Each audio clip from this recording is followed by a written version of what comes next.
Step 1. Sort it out.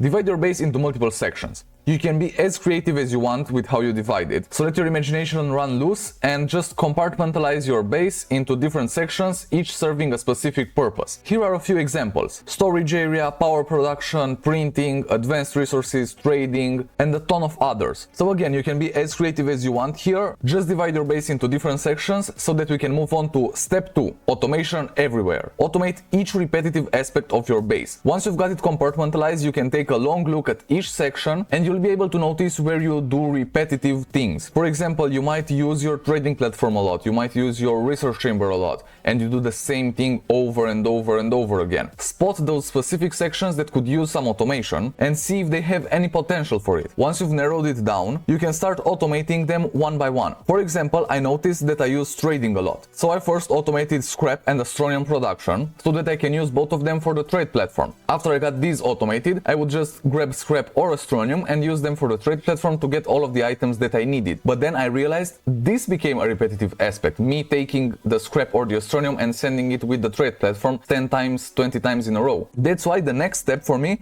was to also automate the trade platform, so I don't have to sit there for hours just trading. It does it on its own now. Or here's another example: research. At first, I had a section of the base dedicated entirely to researching items and samples in order to get bytes. That's the normal thing someone does when they begin Astroneer, right?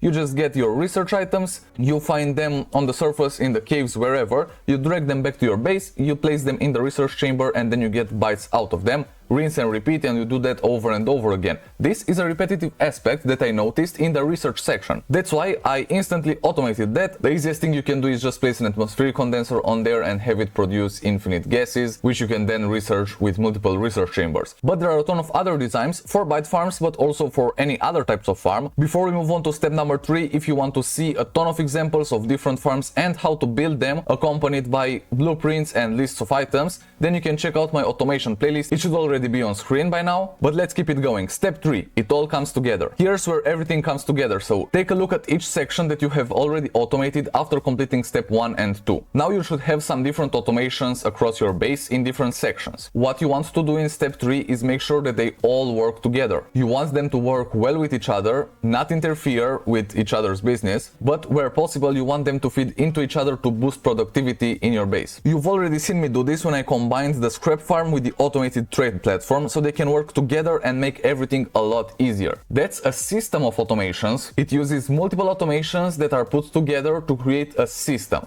That's why we divided the base into sections in the first step and then automated each one in the second, so that now we can put everything back together but in an automated manner. If you didn't do steps 1 and 2, it would be really hard to have a base that's not divided into sections, it's just all over the place, and have different types of automations all doing their things but also working together. You know, that's really hard. So that's why you need to complete these steps in order. In this step, you should also make sure you've got enough power to maintain all of your new automations. If you don't, then add more power items. And may I suggest you use an automated tapper power farm? That seems to work the best right now in Astroneer. By the way, that's also in the automation playlist, so you might want to check that out next. So I'll see you there, alright? Cheers, Astroneers!